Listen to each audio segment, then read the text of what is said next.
خدا کے زندہ اور پاک کلام میں سے گنتی کی کتاب اس کا 12واں باب۔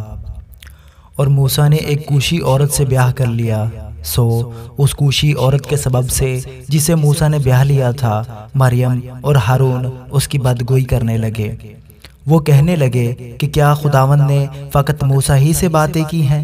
کیا اس نے ہم سے بھی باتیں نہیں کی؟ اور خداوند نے یہ سنا۔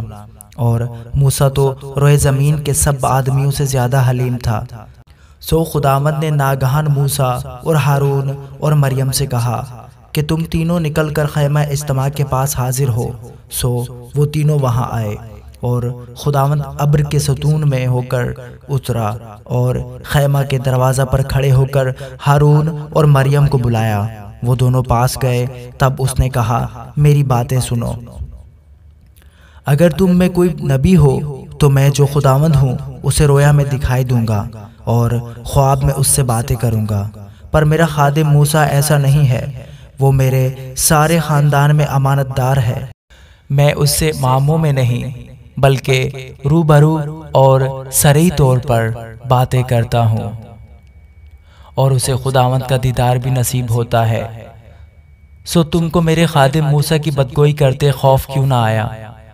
اور خداوند کا غضب ان پر بھڑکا اور وہ چلا گیا، اور ابر خیمہ کے اوپر سے ہٹ گیا، اور مریم کوڑ سے برف کی مانند سفید ہو گئی۔ اور ہارون نے جو مریم کی طرف نظر کی تو دیکھا کہ وہ کوڑی ہو گئی ہے۔ تب ہارون موسیٰ سے کہنے لگا، ہائے میرے مالک، اس گناہ کو ہمارے سر نہ لگا، کیونکہ ہم سے نادانی ہوئی اور ہم نے خطا کی۔